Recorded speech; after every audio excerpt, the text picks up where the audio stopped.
Land has been contaminated and damaged varying in size and significance for thousands of years. As of 2017, the EPA and its partners reported overseeing approximately 640,000 to 1,319,100 facilities to prevent releases into communities. A variety of intended, accidental, or naturally occurring activities and events can cause land contamination, such as manufacturing, mineral extraction, waste disposal, accidental spills, illegal dumping, leaking underground storage tanks, hurricanes, floods, pesticide use, fertilizer application, and more.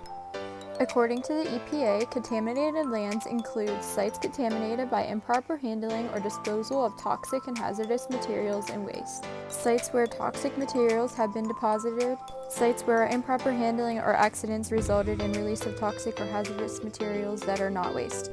Nationally, there are thousands of contaminated sites, from abandoned buildings in inner cities to large areas contaminated with toxic materials from past industries or mining activities. One happens to be practically in my backyard, and I'm sure you can find a site near you. Fort City is a small town in western Pennsylvania right along the Allegheny River. The Fort City PPG facility opened in 1889, transforming from farm and swampland into a town that drew hundreds of immigrants looking for industrial work. The town is named after Captain John Ford, the founder of PPG. By 1923, 2 additional factories, a foundry and a machine shop, had been added in Fort City, stretching the plant a full mile. Through the 1950s, this plant was one of the largest of its kind. In 1993, the facility was closed and the site had been empty since the plant was torn down a year later. The unused space amounts to about 75 acres in town and about 200 acres across the river.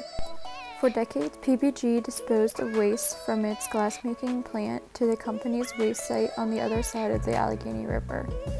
That waste has contaminated the surrounding soil with heavy metals, including lead and arsenic, and causes the groundwater that seeps from the site to have high alkalinity and ammonia-like pH.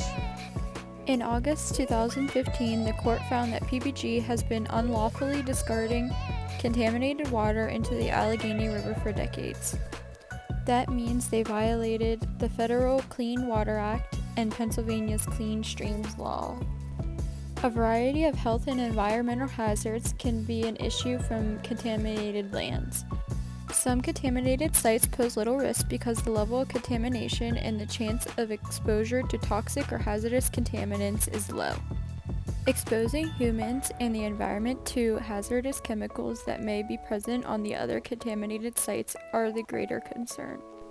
These sites are carefully managed through containment or cleanup to prevent hazardous materials from causing harm both on and off-site.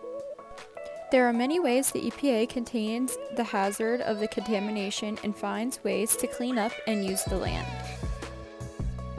The EPA's Repowering America's Land initiative encourages the reuse of current and formerly contaminated lands, landfills, and mine sites for renewable energy development.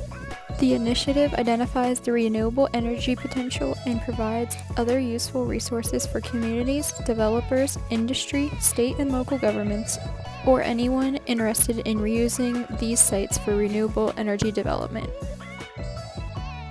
For more information, go to epa.gov.